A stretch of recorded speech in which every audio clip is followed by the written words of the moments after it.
হাতছিগিমাৰীৰ খাৰুৱাবান্ধাত ধপাতৰ বিৰুদ্ধে অভিযানত কেইবাগৰাকী ধপাত বিক্ৰেতা দোকানীক বিহাসৈ জৰিমনা।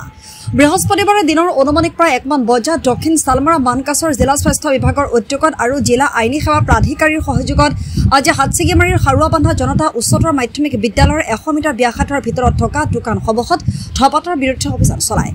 উক্ত অভিযানত খাৰুৱাবান্ধা বজাৰৰ কেইবাখনো দোকানত ধপাতজাতীয় বস্তু বিক্ৰী কৰাৰ বাবে জৰিমনা বিহাৰ লগতে ভৱিষ্যতত ধপাতজাতীয় সামগ্ৰী বিক্ৰী নকৰিবলৈ সতৰ্ক কৰি দিয়া হয়।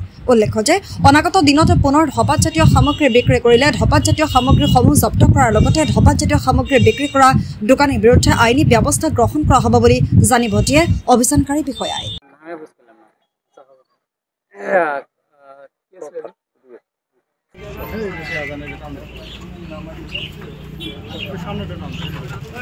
আমি জিলা ধপাত নিয়ন্ত্ৰণ প্ৰক আৰু জিলা প্ৰশাসনৰ উদ্যোগত দক্ষিণ শালমাৰা মানকাছৰ জিলাত টবাকো ইয়থ কেম্পেইনৰ আৰম্ভণি কালিৰ পৰাই হৈছে। আজি ধপাত বিৰোধী অভিযান আৰম্ভ কৰিছোঁ।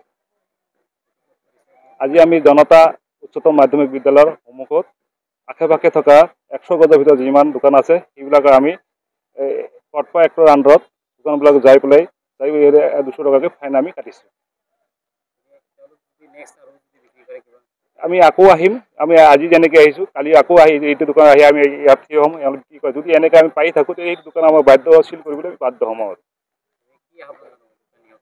আমি দক্ষিণ শালমাৰা মানকাছৰ ৰাইজৰ আহ্বান আমাৰ লগত সহায় সহযোগিতা যাতে কৰক। আমি দোকানীসকলক আমি ক'ব বিচাৰোঁ আপোনালোকে স্কুলৰ আশে পাশে 100 গজৰ ভিতৰত কোনো ধপাতজাতীয় সামগ্ৰী বিড়ি চিগাৰেট গুটখা আদি তামোল আদি বিক্ৰী নকৰিব।